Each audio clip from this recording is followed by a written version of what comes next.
What the duck is up, everyone? Thank you for joining us for another episode of Duck Takes. As always, with me, my co-host Garrett. Hey, everybody. What are we doing today, Garrett? Today, we're going to be talking about the How to Train Your Dragon live-action remake. We have takes. Or no, this is Duck Takes. And we have takes. Although, he doesn't say that till the... No, he says it in the beginning. Yeah, he says in the beginning. Yeah, but he switches it. He switches at the end. Yeah, at first dragons. He said we have pests, and then he calls them pets at the end. And then the second one... I haven't seen the second one. God damn it. It's all right. Unbiased opinion. So we're talking about first live action, the first original animated movie, and the live action movie. Yeah, obviously we're going to between the two. Yes, because this is it's literally a shot for shot remake. That's quite literally. Quite literally. So yes, I mean, I'm sure as you're aware, this is Universal's DreamWorks first live action remake. And as we've seen Disney over the year just give us live action remake one after the other. And now DreamWorks is stepping up to the plate for the live action remake, which live action remake movies are a huge controversial topic right now in terms of filmmaking and art form and creativity. I mean, they're just originality, but they're just huge in general, though, because a lot of them have been like majorly successful. A lot of them have, but a lot of them haven't as well. Yeah, and I mean, it all falls on Disney's back as well. Yeah, and has really, I guess, sort of set the precedence about live action remakes. And now we have How to Train Your Dragon, a beloved animated franchise. Not that old. And not that old either. First one coming out in 2010, followed up with the sequel in 2014, and then finished off with the trilogy in 2019. And they were all directed by Dean DeBlow. The first one was co-directed with him with Chris Sanders, who he also co-directed Lilo and Stitch with. And we've seen Chris Sanders go on to make movies like The Wild Robot as well for DreamWorks. So after giving Disney some classic movies, they have stepped over to Universal DreamWorks and given them some fantastic movies as well. Yeah. And they clearly know how to tell a great story. So Dean DeBlow directed all 3 animated movies for How to Train Your Dragons. And he is actually the first director to be asked to come back to direct the live action remake. And when he heard that Universal was going to be making a live action remake of How to Train Your Dragon, he put his name in the bucket, in the hat, because he didn't want to see anyone else touch this beloved franchise that he helped created. Yeah. So it makes sense of why he would come back to direct this movie. Honestly, it kind of surprises me that they haven't done that more. With other, like you would think you'd want like the original creator to come back and put that same magic on it that they did to begin with. But I mean, maybe that's why a lot of Disney's have not been so great. Maybe. And this is why I think live action movies will never win, because you either change too much or you change too little. And again, it's like, it's a fair argument to say that it kind of takes away from animation as an art form. And I can agree with that. The director himself, Dean DeBlow, says he doesn't like this trend of live action remakes. Yeah. He has stated that himself. Yeah, he made one. I mean, I get... Because... No, I know. Because it puts him in a bind, right? Yeah, no, I get it. It's like he doesn't want to see this done, but if it's going to happen anyway, he might as well have a say in how it gets done. Right. So, yeah, because if you're put in that situation... It's like, I wouldn't want anyone else to. No, I wouldn't. This is his child. He doesn't want anybody else, taking it and spinning it how they want. Right. Yeah. Because come to the Lilo and Stitch live action remake, he wasn't consulted at all about that. Yeah. And he didn't have any input on that story for the live action version. So he really didn't know how that went behind the scenes. And I mean, just off of the reactions alone to Lilo and Stitch remake, it's clear like they didn't really stick true to what made the message of the original. Yeah, what was the heartbeat for the original? But yeah, live action, man. No, it's honestly, it's just so frustrating because it's like my initial thought when this was even announced, I'm like, why are they making this? This is still such a fresh franchise. It's nobody has forgotten about this. Like you said, the third one came out in 2019. That was 6 years ago. You're telling me in 6 years, people have already forgotten about the How to Train Your Dragon franchise that you needed to reboot it with a live action movie. The biggest question is, why does this movie exist, right? Yeah. I mean, I can answer that question for you. Yeah, I can answer it too. It's Epic Universe. Epic Universe. The entire time I'm watching this movie, I'm like, this is a gigantic Epic Universe promotion. Right. Yeah. Come to our new park and see Isle of Berk.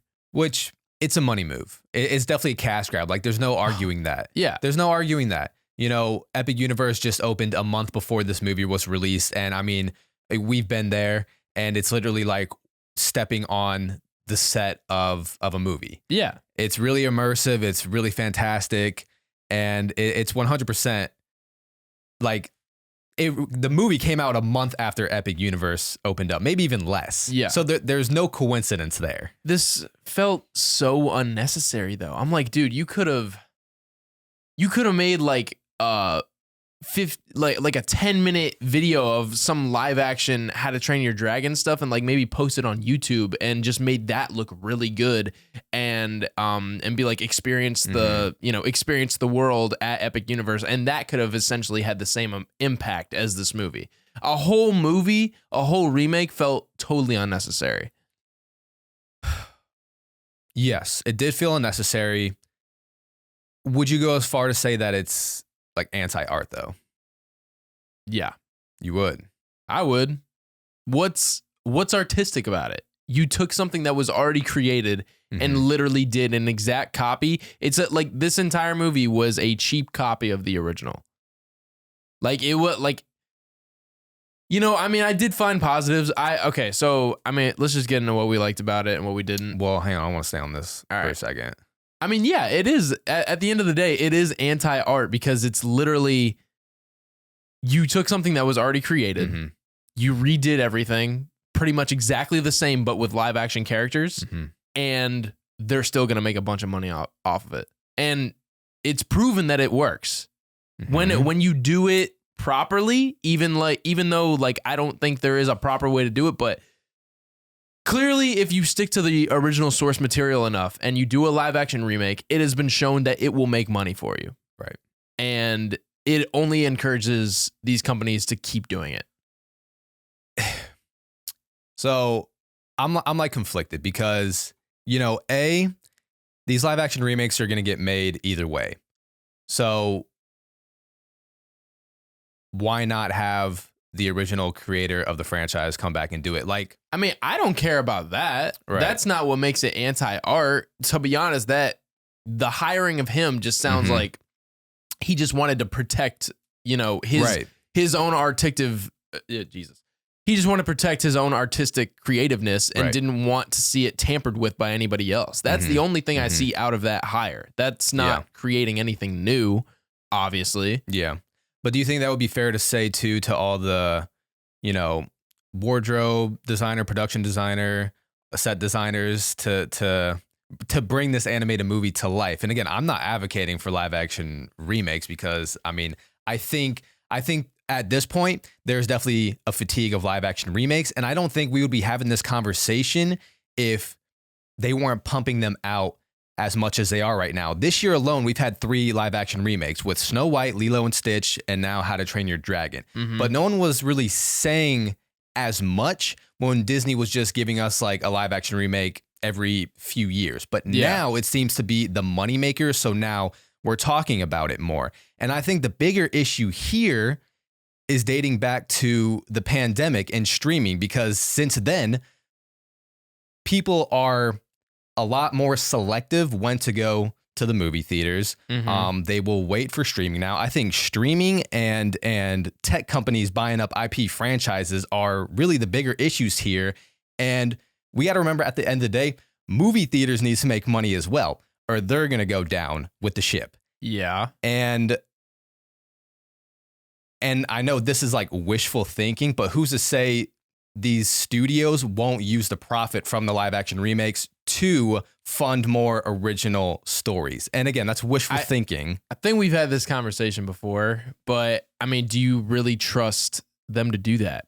I don't trust studio execs to do that. No shit. No, they're gonna, bro, like it's all about fueling more money. And so what are they going to do with the money they make from the live actions? Continue to make more live actions that are going to fuel more live actions on top of that. Like it's like they're like, oh, well, this one's been successful. I think this is actually on track to a $82 million opening weekend. Very successful. Domestically? Yeah, domestically. Okay. So very successful opening weekend already. And so they're like, why don't we just reboot the whole franchise? I get it. No, I get it. Like, I don't trust them to take that and put it into original projects because they know those are not going to make as much money. Yeah. Like, that's too much faith in these corporate execs. I know. And it's all about original storytelling. And if the more remakes we get of something, the more it dilutes that original story or that original message. Dog, next thing you know, we're gonna have like spin-offs of the remakes. Like I'm not even kidding. Like you thought sequels and spin-offs were bad. Now we're literally just getting fed the same material over and they expect us to buy it. And we do. But I do still think to a certain degree it does take some creative artists to bring this to life. You're not wrong, but it takes creative genius to bring anything to life. Right. You're right. Like the only difference now is we're taking something that already exists and bringing that to life rather than bringing an idea in somebody's head and bringing that to life. So should we be the ones to judge viewers going into this possibly for the first time with this new franchise? Maybe introducing their kids to this franchise for the first time through this live action remake. Should we be the ones to judge them for possibly enjoying this live action remake? I mean, no. I mean, when I was watching it, to me, this is what we're talking about right now. This is the politics of filming in the film. This is the politics of remakes in the film industry. But I tried not to let that affect my opinion of watching the movie when I was in there. Like I was just trying to, take it at face value and be like, did I enjoy this? And yeah, like overall, like, bro, when they start playing the music, like the music is already so good. Right. So, John Powell returned to the music, obviously. Yeah. So it's like, that's already a great start. And like, there's moments where I'm like getting the chills from the music. Like, yeah, it's bringing back, the things from the 2010 movie, which is exactly what they wanted to do. Right. But it's like at the same time, why don't I just go watch the 2010 one? And that I know I like better. Well, and there's the argument. Yeah. And there's the argument. So it's, I mean, and you say about like, showing this franchise to your kids for the first time and like bringing them into this, but it's like, why wouldn't I just show them the one that I know and love? Why wouldn't I just show them that I own on 4K, play that, and I mean, I can't have a good speaker system. I can't argue against that because there's no argument to that. Yeah, because the only positive that you would get out of taking your kid to this rather than just showing them the original is the fact that you're seeing it in a theater. Right, the theater experience. And honestly, could have just, if you really wanted that, I mean, I think theaters need to get in the habit of doing re-releases more upon anniversaries and stuff like that. So they could have just done a re-release in honor of Epic Universe and be like, experience the World of Dragons again in theaters. And it could have been for a 15th year anniversary, considering it came out 15 years ago now.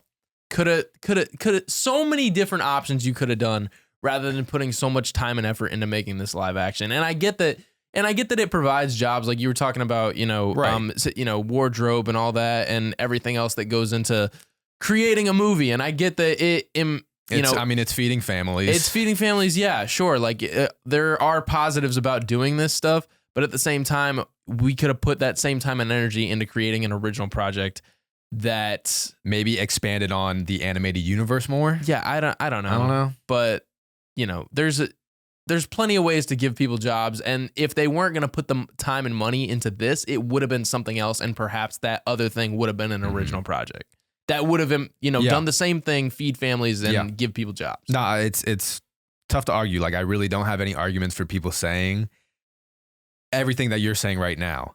And I think this is unfortunately the politics side of filmmaking, but also like the business side of filmmaking as well. Of course, studios' first initial thought is going to be money. Will this be profitable for us? And then on top of that, movie theaters are going to be more welcoming to this as well, because theaters need to make money as well, considering they take a percentage of box office. So it's unfortunately the politics and the business that gets in the way of creativity.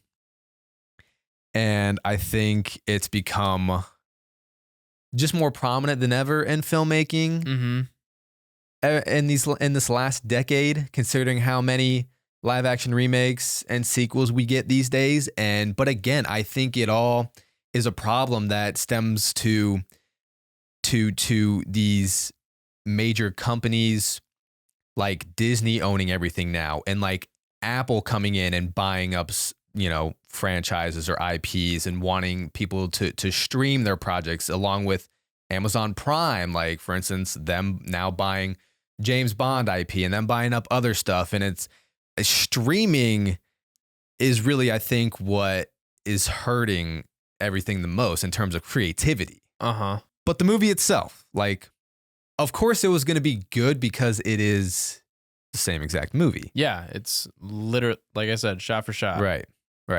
So, I mean, yeah, the movie is good. Yeah. Like if you throw out any thoughts of all this, politics about it, and yeah, you just imagine, you had never seen the original. You had no idea the original existed, and you went and saw this. Yeah. It's a good movie. It's enjoyable. Good. Right. But it's literally just the fact that it's an exact copy of something that already exists. Why would I go watch this? Well, to talk about it on this channel. That's why we watch it. Funny enough, the live action movie costs less than the animated movie to make. Interesting. Isn't that funny? That is kind of funny, actually. Because there was some complicated sets and stuff. No, and I mean, they filmed on location. They weren't filming in, a huge sound stage. They filmed in Belfast, which I thought was cool. And we saw some other creators like go to the set. And I mean, it's a very grand set that they created, which I think is cool. The live action cost $150 million to make. The animated movie cost $165 million. Interesting. Very interesting. And again, I just think this conversation becomes more loud than ever, especially this year, considering we've already gotten 3 live action remakes this year alone. Yeah, it's exhausting. And you'd think after Snow White, maybe the conversation gets a little softer, because they're like, well, maybe this live action remakes aren't profitable like we once thought. And then we also got Lilo and Stitch from Disney, which is also very having profitable. same react. What?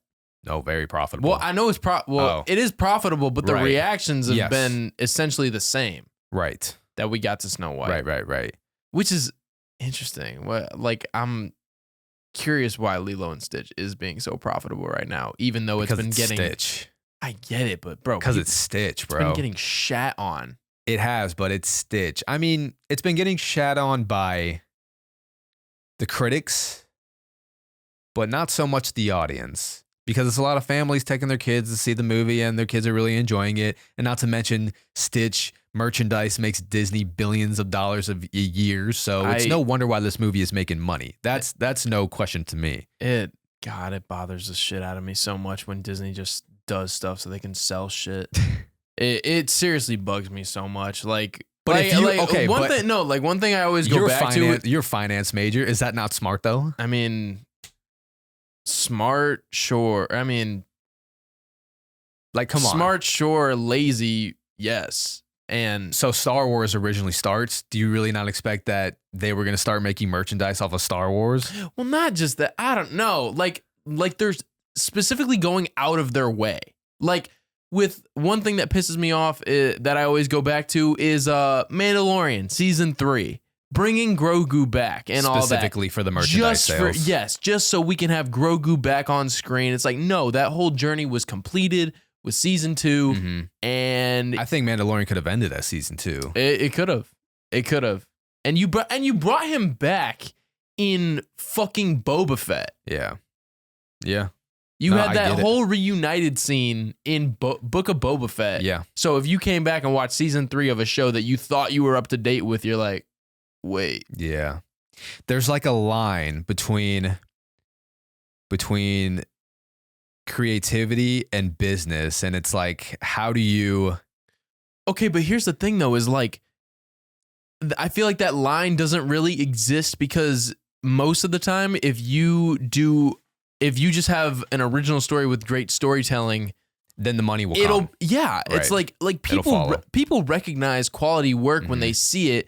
And it's like, what? Not all the time off the bat, though. No, I understand that, but it's like, I don't know. Just like Shawshank opened up to poor box office numbers. DVD sales are great, though, I'm sure. Fight Club opened up poorly. A lot of great movies don't get the recognition they initially deserve until later. But again, that's where they were able to make it up with the home video sales. Yeah. So... the industry as a whole, I think, is drastically changed. So now with streaming, yeah, it's definitely a lot harder. I mean, but then I was gonna say it's a lot harder to like find those movies on these streaming services now, where you're like, oh, this is like a hidden gem. But I mean, essentially, that's the same thing when you were at the DVD store. I mean, you're in the DVD store trying to rent or buy something, and you find one, and I mean, you had just as many options of shit to look through there. You're going through a bunch of random movies. You pick something up, you're like, oh, what's this? I mean, that's the same thing when you're scrolling on your TV trying to find a random movie to watch. But I don't know. All right, let's get into the movie then. Jesus, spent like 30 minutes talking about. I mean, everything around it. Y'all knew this would happen because it's just, I feel like it's the movie topic of the year. But all things considered, because it is the same movie, it is a good movie. I still felt those emotional heartbeats in this movie. I enjoyed the cast. Obviously, I enjoyed the music. I enjoyed Toothless. I thought, yeah, will you give that look? Okay. No, Toothless was good. I thought Toothless looked great. Do you think they should have made Toothless look more realistic or keep that same cartoon figure? A little more realistic. I disagree. I mean, I get that. I don't know. Well, compared to the rest of the dragons, Toothless looked out of place. You know what I mean? The rest of them, I feel like got a very realistic adaptation, and then you threw Toothless in there, and he just looked a little more cartoony than everybody else. Right. So like, but at the end of the day, you can't change what Toothless looks like. What, like you just can't, like a cute cat.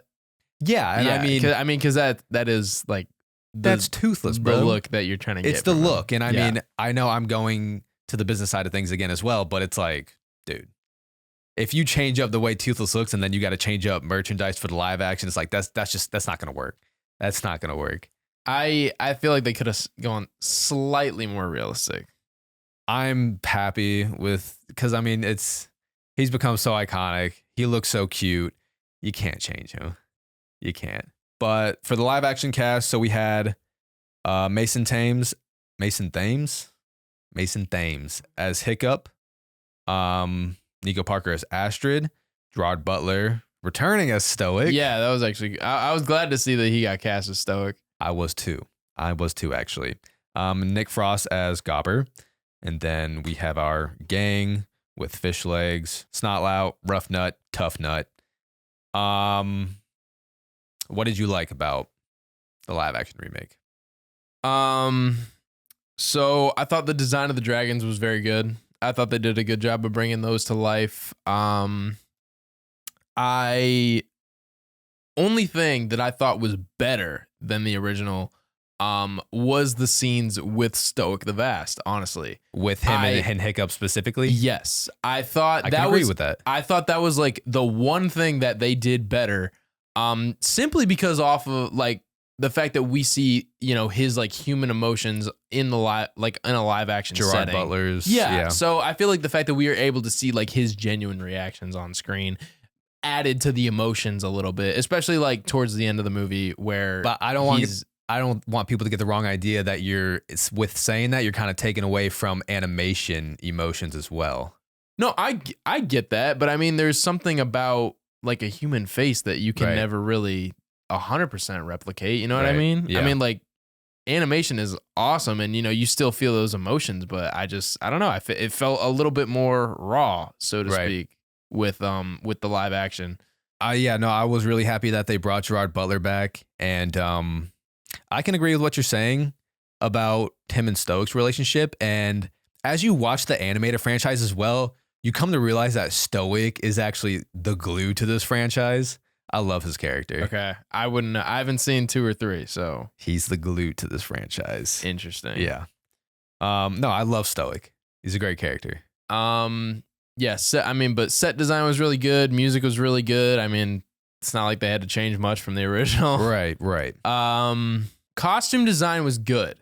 Design was good, but I was getting a little bit of the like fresh off the production line a little bit. Okay. It wasn't bad. It wasn't like throwing me off or anything, but I feel like they could have, like, these are Vikings. You could have made it a little more rough and tough. Right, yeah, worn and torn. Rugged. Yeah. Okay. And I don't know if you've seen plenty of videos with Epic Universe and their outfits as well. Like, do you think, okay, should they have gone more in the direction of let's make the outfits look like they did in the animated, or let's make it look more realistic? I think they were definitely trying to go for more of the animated look, and that's what we see out of the outfits at the ones that they wear at Epic Universe. Mm-hmm. But I feel like there should have been a distinction from what we see at Epic Universe and what we see in the movie. Just a little bit, so that this one feels like it's taking place more so in like the real world, I guess. You know what I mean? Like, I don't know. Like, I get that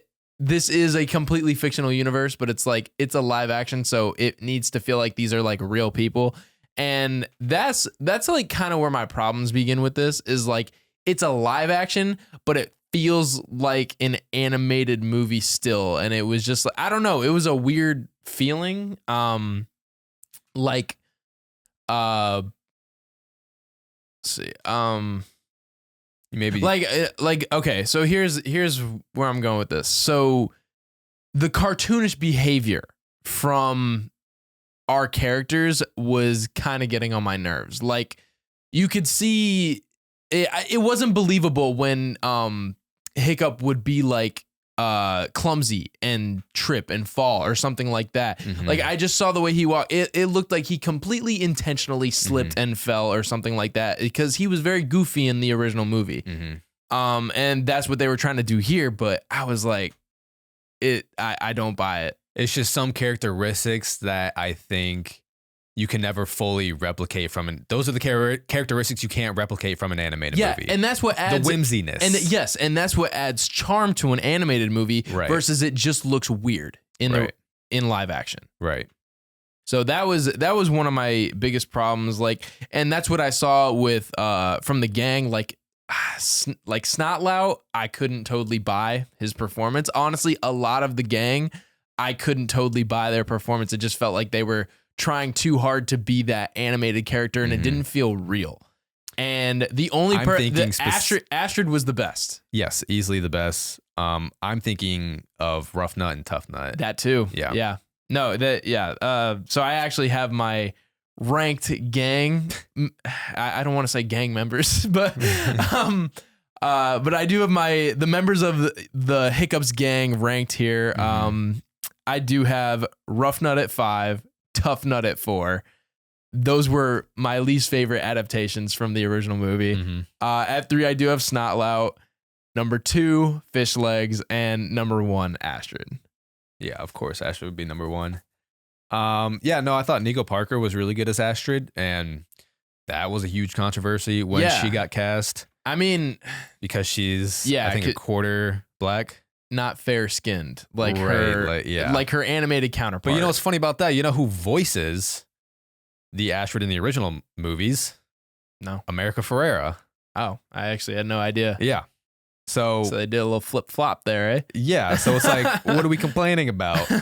No, but I thought she was really good as Astrid. And no, her like the best 3 actors in this were her, Stoic, and Hiccup. Yeah. Probably in that order, honestly. And you could probably even say that the live action movie is starting to add even more depth to Astrid's character. Yeah. With her backstory and everything.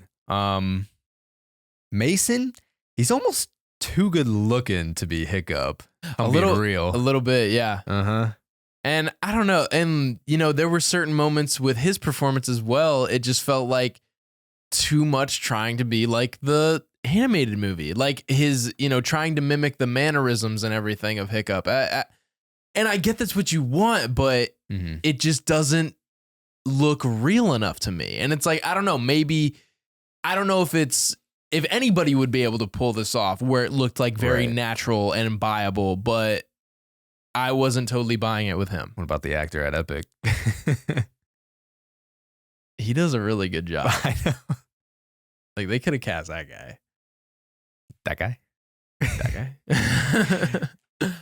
Yeah, but I think he's specifically more a How to Train Your Dragon 2 and 3 Hiccup as opposed to the first one. Yeah. Okay, and also with the movie, it was like his own interpretation of Hiccup. Like he wasn't doing a I can never say his last name. I know, I can never. Jay Burzal. Jay Burshaw. I never remember how to say it. Anyway, but he wasn't doing an impression of Jay. No. He wasn't doing an impression of him versus what the guy at Epic Universe, he clearly is. Yes. But which would we want in the movie? Do we want someone doing an impression? Because to be honest, I kind of like hearing the Jay impression. Just because it makes it more like whimsy and believable that this character is a klutz. Yeah, it was like, I don't know. It was like because this was a mix of like trying to be like the animated movie and trying to be real. And it's like, I feel like they couldn't really pick a direction with it versus like, if you're going to go with the whimsical, try to be like the movie, just freaking go for it. Like copy everything down to the last detail. Like, yeah. Because while I do like Mason as Hiccup, I couldn't believe that this was the outsider of the group. I couldn't believe that this was the... He seemed like a very normal person. Right. Yeah. Which is what made, the original Hiccup, I guess, really relatable to a lot of people. Yeah. But I mean, Mason, he's a person who grew up on the originals as well. I heard that he dressed up as Hiccup one year for Halloween. That's cool. So I think there was still, a certain amount of love put into the movie as well. No, there was. Like, I'm not saying the people who made this movie didn't care about it, but it's just a matter of like practicality of how well you can translate it. Yeah. I liked Nick Frost as Gobber. I don't know. Have you seen Shaun of the Dead? No. He's like Simon Pegg's right-hand man. Oh. So he was in all the movies with, Shaun of the Dead, Hot Fuzz, End of the World, or I forget what the third one's called in the trilogy. He was also recently cast as Hagrid in the new Harry Potter series coming out. Okay. So his career is blowing back up. And I liked him as Gobber. We can go through questions, like just specific questions. Oh, I mean, like here, I was going to go to my questions next. Okay. Did you find certain moments of the live action unrealistic due to the fact that it's a shot for shot remake of the OG? And I'm specifically referring to like Stoic's strength in this. Cause like, bro, he literally had superpowers. Yeah. Which I was fine when it's animated. It's fine. It's an animated movie. Also, not to mention, he was literally just giant. And so, when this like giant dude with arms bigger than my torso is punching a dragon, I can buy that. But now he's like a guy and he's punching dragons and knocking them back like 15 feet. It's funny you said that because when I saw him suplex a dragon and just like punching a dragon in the face, I let a chuckle out. That's pretty funny. Yeah, but and also when he freed when he freed Toothless and ripped the chains apart that was tying him up. But at the same time, I'm like, whatever, it's stoic. Like, yeah, let him be stoic. But I'm glad that they didn't take away from stoic strength because in the movie, I mean, like, how would you change that to adapt it to live action? Like when he frees Toothless, like how would you change that? In that moment in the live action, when he did free Toothless and tell him that he was proud of Hiccup, like I thought that had a great emotional beat as well. No, it did. I'm just talking about the realisticness of, you know, stoic breaking chains with his bare hands. I didn't really give too much of a fuck just because it's stoic. I don't know. So I just thought it was kind of funny. Yeah. Dude, that huge dragon looked crazy. Yeah, it did. And the live action, that did look crazy. It did look crazy. Would the How to Train Your Dragon live action rank top 5 amongst the Disney live action remakes? Granted, I have not seen that many Disney live action remakes. Okay. Because they just don't intrigue me. Okay. But from what I've seen, yeah, it would probably be number 1. Really? And again, that's just because it's literally the same movie. So how can you mess that up when it has the same, you know, emotional heartbeats, the same story, the same music? Yeah. Already coming from an already great movie, animated movie. Yeah. So out of the live action movies that I've seen, which take it with a grain of salt, isn't much. I mean, it's the best live action movie. So this is more of a question for Snowden, is what you're saying? 100%. 100%. I saw him give it a good rating though, so I wonder where his thoughts would be amongst the live action remakes. I've been seeing a lot of people say, you know, they're like, this is how you do a live action remake. But which isn't going to be good for live action remakes to come because it's just going to give them more incentives to make them. No, I know. So I get it. But yeah, I think it would rank at the top. Either that or Jungle Book. Okay. Jungle Book's a good one. Jungle Book, I know, is held in very high regard. Yes. Jungle Book is a live action remake that has been held at the top. Cinderella is another one that a lot of people keep around the top as well when it comes to live action remakes. I've not seen Cinderella, but so out of the ones I've seen, yeah, it definitely ranks amongst in the top 5 range. Yeah. No, and I wonder how many live action remakes DreamWorks is going to do now. Probably more. Like what? Like, I mean, a lot of their movies you can't really, like, unless everything's CGI. I mean, like Kung Fu Panda? I mean, they did Lion King. Like, could they? Not Kung Fu Panda, but like, don't do Kung Fu Panda. Shrek. Actually, yeah, they got a lot of like weird, human animal hybrids. Right. Yeah. Because like they have animals, but they walk and talk like people. Yeah. Like Puss in Boots is walking on his 2 feet. The wolf in Last Wish, he's walking on his 2 feet. As to where in Lion King, they were all still like animals. Yes. They would walk. They just were animals that could talk. Yes. So it's kind of weird with DreamWorks. No, you know? Yeah, that'd be weird. There's a lot of hybrid. I don't know how well that'd translate. I don't know. All right, last one. This is kind of what we've been talking about, but are the live action remakes the death of originality in cinema? Look, I'm not gonna go as far and say it's the death. Okay. I'm really not, because everything we were talking about earlier. There's creative changes you can make to a live action remake, and then, for instance, there's what we got with How to Train Your Dragon, where it's a shot for shot remake. So, does it dilute creativity? 100%. And I'm not going to sit here and be an advocate for live action remakes because, I mean, live action remakes have never intrigued me.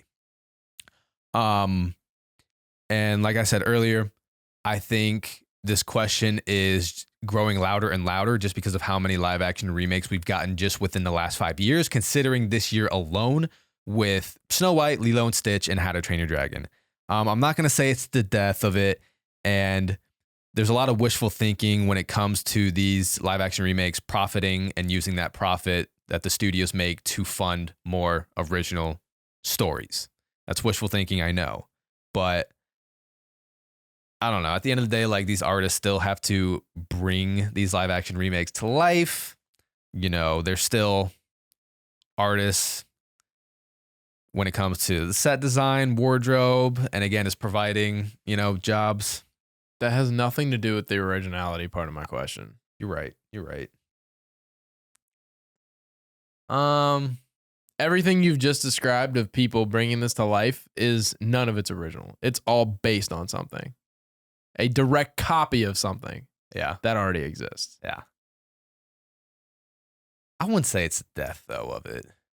Probably not the death. That is a bit dramatic, but it could get to that point. It could get to that. If they keep doing it. Right. So it could get to that. I won't argue that. Like pretty soon, we're just going to have nothing but the franchises that already exist. Well, guess what? Look, if that happens, I do think audience would get fatigue of that and they wouldn't make money. You can't do something, you can't do that for that long. You just can't. I do think there would be a fatigue of live action remakes at that point. I would hope so. I hope the public would just, have a brain about that at a certain point. Humans have too much curiosity to just keep, if it gets to that point, I think humans are too curious about original art to keep seeing the same project over and over and over again. Like remade, the same story remade over and over again. Maybe not curiosity, but at the very least, we get bored. That too. So, yeah. Simply out of boredom, we'd want to see something different. Mm-hmm. Well, okay. It's funny you asked that because I have some questions from the Discord as well and some questions that I wrote down. And I'll swing this one your way. When making a live action adaptation of an animated project, would you prefer they A, keep everything the same, shot for shot, B, change some things in the story, or C, not make it at all?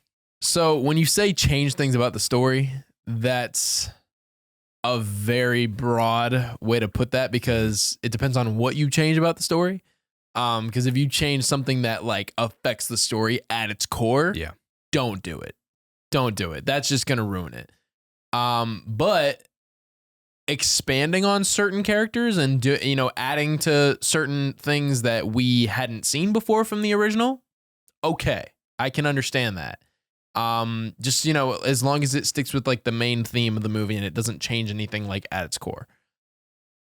Part of me just wants to choose option C because like I don't need live action remakes. Right. I've never needed them. I've never needed it. Yeah. I've never, heard that a live action remake was coming out and been like, "Oh my God, I'm so excited for this." Like it's just they're all just unnecessary to me. Do another original live action franchise. Give me another Pirates, bro. Do that. I mean, even that was based off of a ride, though. Oh my God! But it became its own thing completely. It did, and it's totally different because it's totally different forms of media. Yeah, and my God, you went from a ride to a movie. There was no story being told on the ride. It was just a bunch of pirates. That and Jack Sparrow was an original character. There's a lot of original characters in there. They totally made it their own. Yeah, like it. If you saw that original Pirates ride, you wouldn't even think it was reminiscent of the movies. Right. So yes, completely different story there, but just give me another original live action franchise. I'll take that all day. I don't even care if it's a flop, bro. I would love to see the attempt. Like, bro, I'm evil one that wasn't profitable for him. John Carter. I love John Carter. That's kind of getting a little bit of resurgence now. I know. I've always liked that movie. I have always liked that movie. John Carter, the long lost, forgotten John Carter. Seriously, that was going to be a whole thing. That was going to be the new Pirates. They were trying to make that guy a star, too. They were trying to make him a star. It didn't work out, but I enjoyed John Carter. Damn. Do you think maybe the movie being titled like John Carter? But then wait, a few years later, you get John Wick. Well, no. They, I think the original name of the book was John Carter of Mars. And they took the of Mars part away. Yeah. Which I feel like they should have kept. But yeah. Mm. Yeah, because you hear John, that is a generic ass name. Right. But you hear John Carter, they're going to be like, the fuck is like, that? What are we watching? Some 1850 historical epic? Yeah. Like what? Like who knows? It sounds like some historical figure I haven't heard about. Yeah. But yeah, I really just want to choose option C. Like, I don't need live action remakes. I've never needed that. Technically, no one needs them. Yeah. So this was a question from Vanessa. I know you haven't seen all of them, but rank the How to Train Your Dragon movies. So if we're including the live action, I would probably go, honestly, I'd probably go the release order. First, How to Train Your Dragon first, then the second How to Train Your Dragon, then third How to Train Your Dragon, then the live action remake. Interesting. They really get worse with each one? It's not even they get worse. I think the lowest rated How to Train Your Dragon I have is 4 stars. So, okay. Yeah, it's just a really good trilogy. All right. Good franchise. Obviously, nothing's beating the first, but the second one, I'm telling you, you gotta watch the second one because I think Stoic gets even better in the second one as well. All right. Yeah, I'll have to give it a watch. Yeah. No spoil. I'll keep my mouth shut. But yeah, no, it's a very consistent franchise. All right, that's good. Okay. What movie are you most excited for, and which one do you think will make the most money between Superman, Fantastic Four, and Jurassic World? Honestly, the closer the date keeps getting, the more excited I'm getting for Superman. Superman. I am so excited for like this comic booky world that James Gunn is going to bring to live action. And like I was telling you on the phone the other day, I loved that conversation between Clark and Lois Lane. And they were basically just talking about the ethical dilemma of him, intervening and helping people. And it's like, he wasn't thinking about it in terms of nations or anything like that. He was literally just thinking about, somebody needed help. I wanted to do a good thing. I did a good thing. He was saving lives. Just as simple as that. And that's like really as simple as it should be to do the right thing. Yeah. And that's what I love about what we've seen in the trailer so far for Superman. And I'm not going to lie, each time I see that trailer and I hear that music, I get goosebumps. Yeah. And I'm not the biggest Superman dude. I'm not either. I was always more Batman. Yeah. But the more I see this trailer on screen, I'm like, I don't know. But I am very excited for Fantastic Four as well. And the more I've seen these trailers, the more I understand Alex's frustrations with Man of Steel and stuff. Or as you know him as Hat Guy. Hat Guy. Yes, Hat Guy. But yeah, no. So the more I've seen of this, it's like it's unfortunately making his point very valid. It is, and I'm like, this is exactly what he wanted. This is his fucking dream come true. Yeah. As far as live action Superman content that he could ask for. Yeah. Because like Superman is supposed to be like this absolute beacon of hope, and that's the vibes that I'm getting from the trailers. You know what I think will make the most money though? Jurassic Park? Jurassic World. Or World, yeah. Yeah, I do think Jurassic World. Yeah, I can see that. Don't sleep on dinosaurs, man. No, they will always bring in the money. I agree with you. I see it happening. Because I think the MCU has lost that box office. I think it'll be between that and Superman. Jurassic World and Superman. Superman's a big character. I agree. I think Superman will make more than Fantastic Four. Yeah. While it's very possible that Fantastic Four could be a better movie, I do just think like Marvel and the MCU has kind of lost that box office power. Even when they make a good movie like Thunderbolts, but again, lesser known characters, so a little bit more understandable. But yeah, no, they've definitely lost faith. Yeah. And now you could make the argument with the MCU and everything like that the Avengers that's what's more popular. Like Fantastic Four, that used to be their money.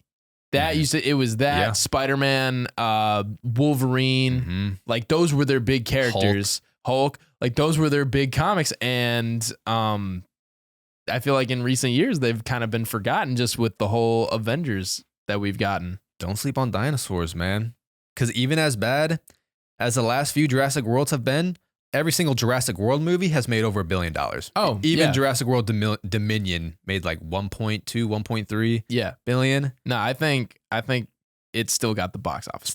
It's still got the juice. I'm not gonna lie. The closer Jurassic World gets, I am getting more excited for it. I don't know why.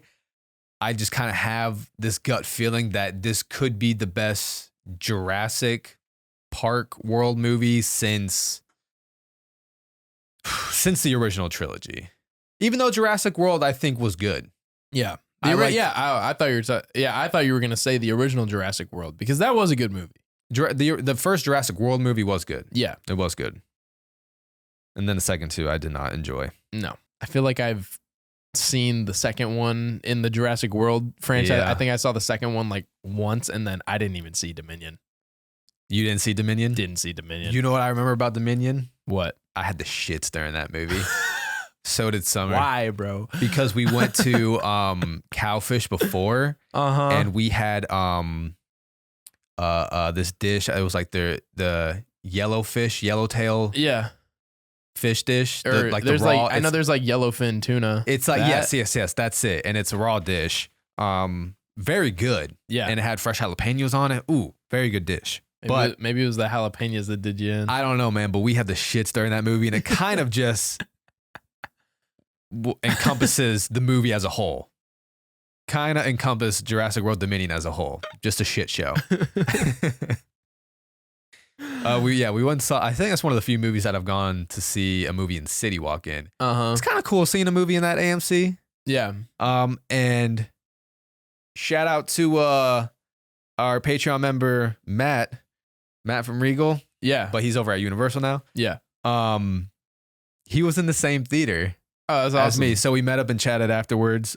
He said, what did he say? He said a movie was coming back. Oh, Shaun of the Dead was getting a re-release at the AMC in City Walk. So that'd be pretty cool to see there. Damn, we got Halloween Horror Nights coming up. We got Bro, we're gonna be so busy. The summer's gonna be so fucking busy. Guys, we might need to take like a 2-week break in August to get our shit together, to get our life together. My God, like this man's still got a whole wedding to plan. Oh my God, that's right. And a bachelor party that I gotta get working on. Fuck, and I still gotta ask you to be my best man the proper way. Fuck me, dog. God. Oh. I just hate planning stuff. I hate plans. I hate when there's too many plans. I hate it. Give me like one thing a month. I'm okay. Yeah. But on the topic of Superman coming out soon and this whole new DCU universe as a whole, who should DC cast as the new Wonder Woman? Because it is confirmed that Gal Gadot will not be returning. Yeah. Which good, yes. It's funny. A big fan cast. You know who they've been talking about? Adria. So I heard it pronounced a different way. I've never known how to say her name. Probably Adria Arjona is how I heard. That sounds right. That's how I've heard somebody say it. Yeah, her. Yeah, which not gonna be mad at that. Wouldn't complain. Would not complain. One thing people are criticizing about that casting though would be her size. She's just not like, because Wonder Woman's huge. Gal Gadot is tall. She's big. Like she's literally taller than Superman. Right. So yeah, no, she's got height on her for sure. Yeah, but I mean that is something you could easily fix and like give her that tall, or bigger boots, something like that. Yeah, no, I wouldn't say it's like a huge problem. I mean, shit, yeah, look what they did with Tom Hardy and Christian Bale. Exactly. So I mean, it's not an impossible task if you really wanted to make that your Wonder Woman. Mm-hmm. But yeah, I don't know. I mean, I'd so be down for that because I love her as an actress. The one actress would love to see her in a Wonder Woman. The one actress from Moon Knight. Honestly, I think a lot of people have put out a lot of good fan casting options. Yeah. There's the one actress from Moon Knight as well. However, I think a big contender for sure who should be at the top of the leaderboard is Charlie Fraser, who's an Australian actress who is a model as well, but she's getting into the movie industry as well. She was in Furiosa. She was Furiosa's mother, and she's 5'11". Okay. Charlie Fraser? Charlie Fraser. She was also in Anyone But You. So she's only been in a few projects. But she's killed each project. I'm trying to make sure I'm looking up the right person.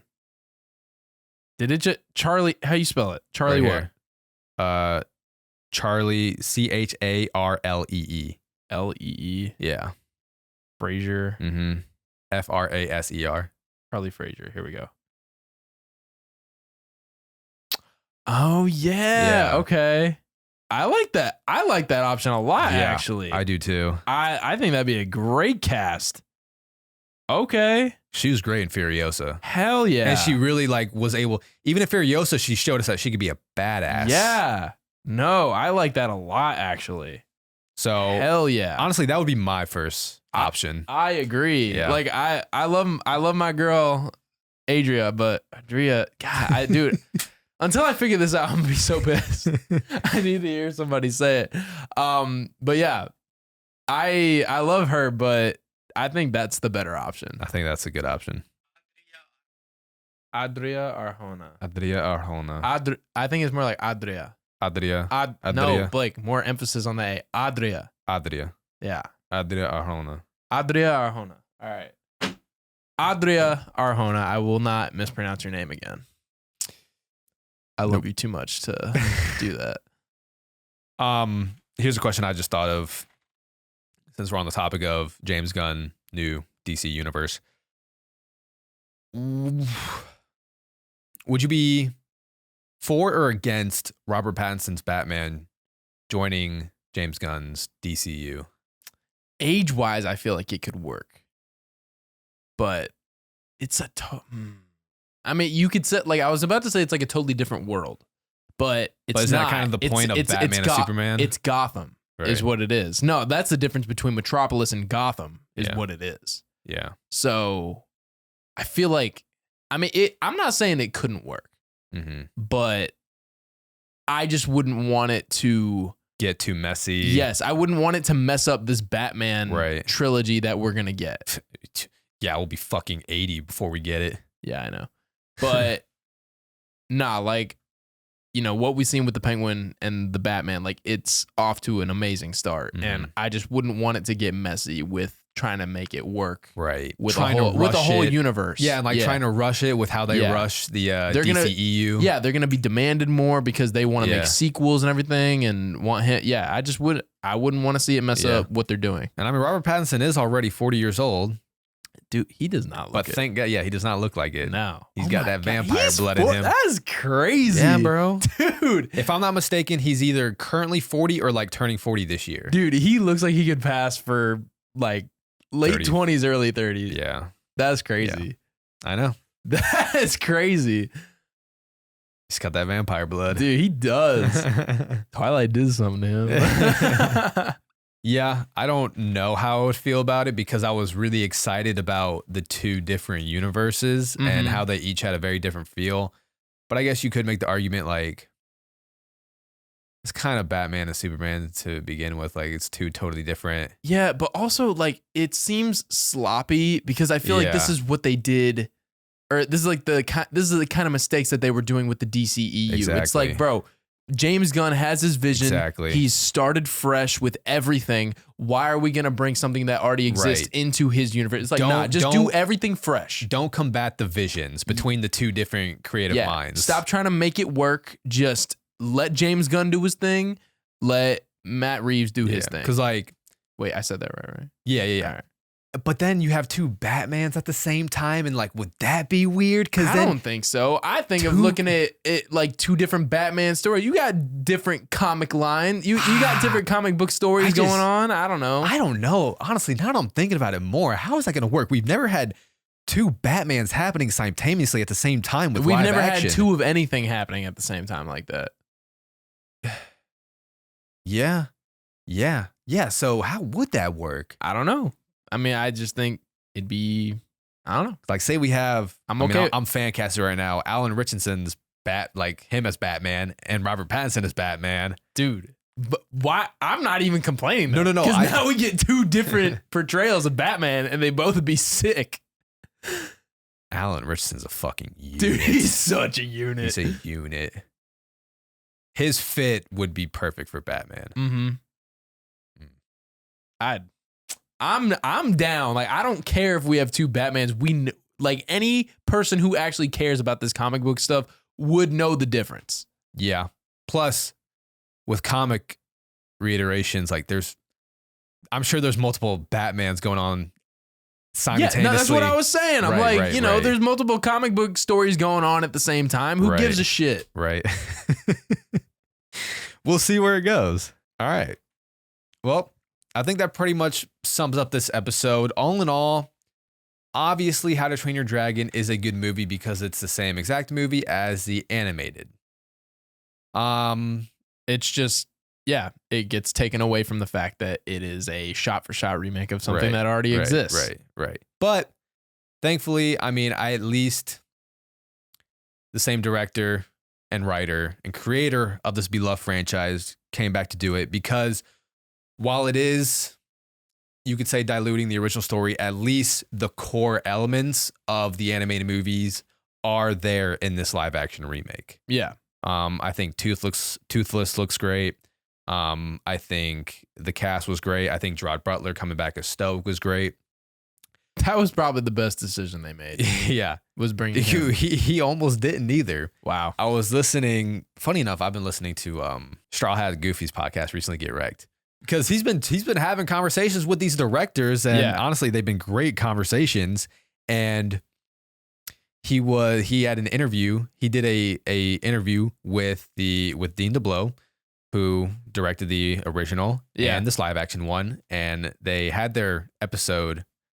They recorded it at Epic Universe when they were bringing everyone there for the Epic Universe opening. Yeah. Hence why this is literally for Epic Universe. Yeah.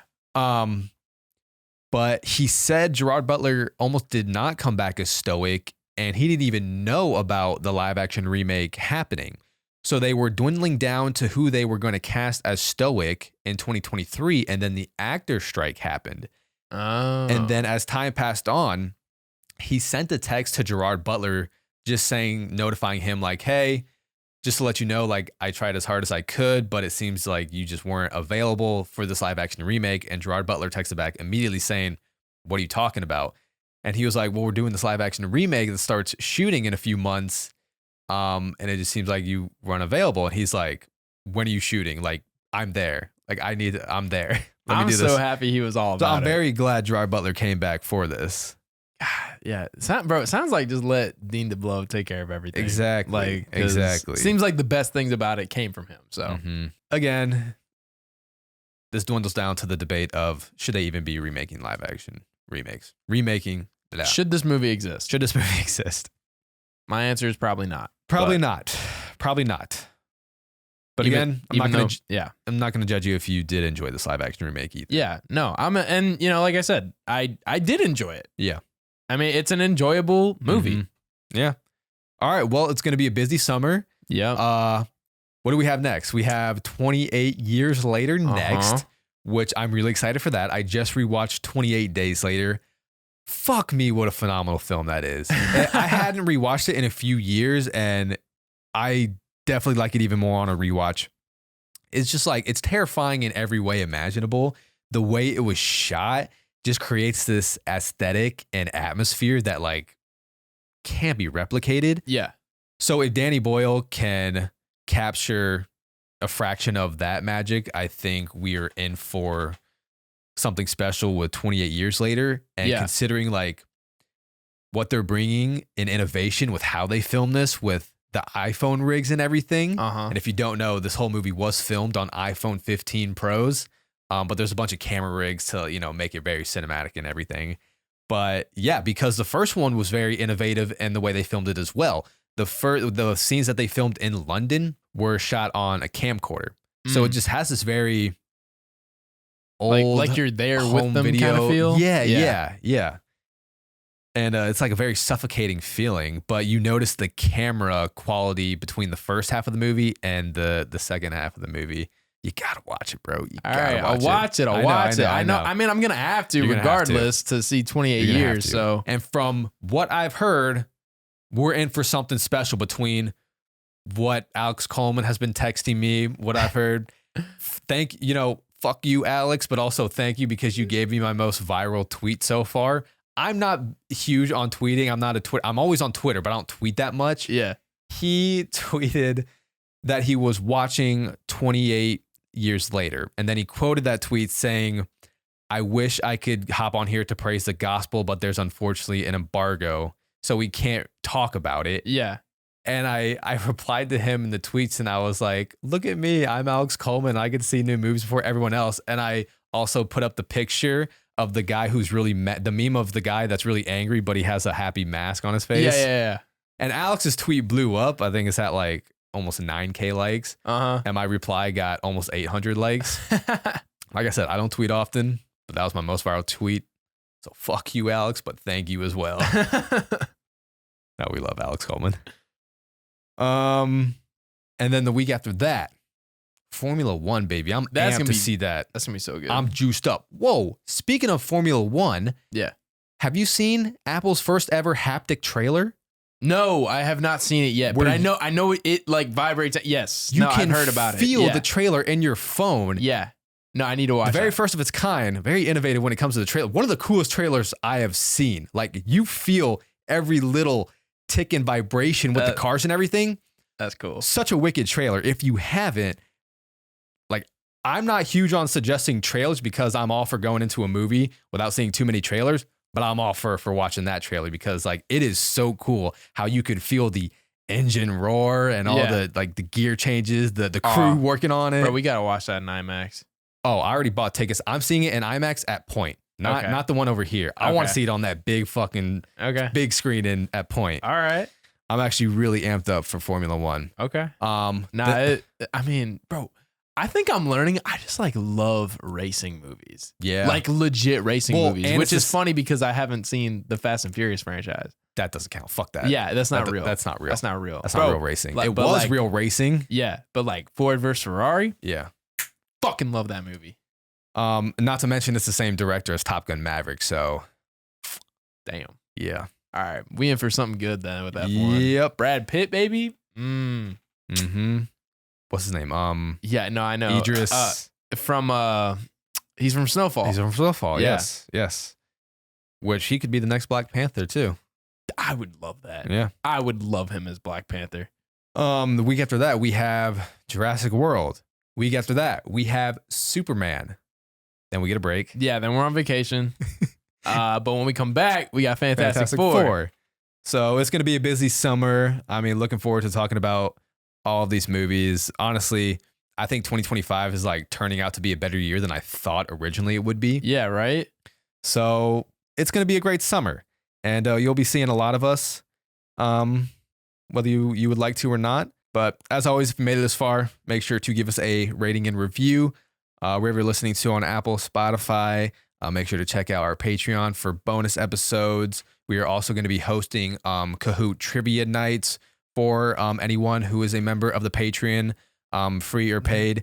And we will be gifting the winner of the trivia nights a free month of the Patreon. So really excited to try that out. Make sure to check out the Fantastic Four merch. We'll have Superman merch coming out as well. Shout out to our boy Drew for designing those logos. And that's going to do it for here on Duck Takes. We'll see you next time. See you guys.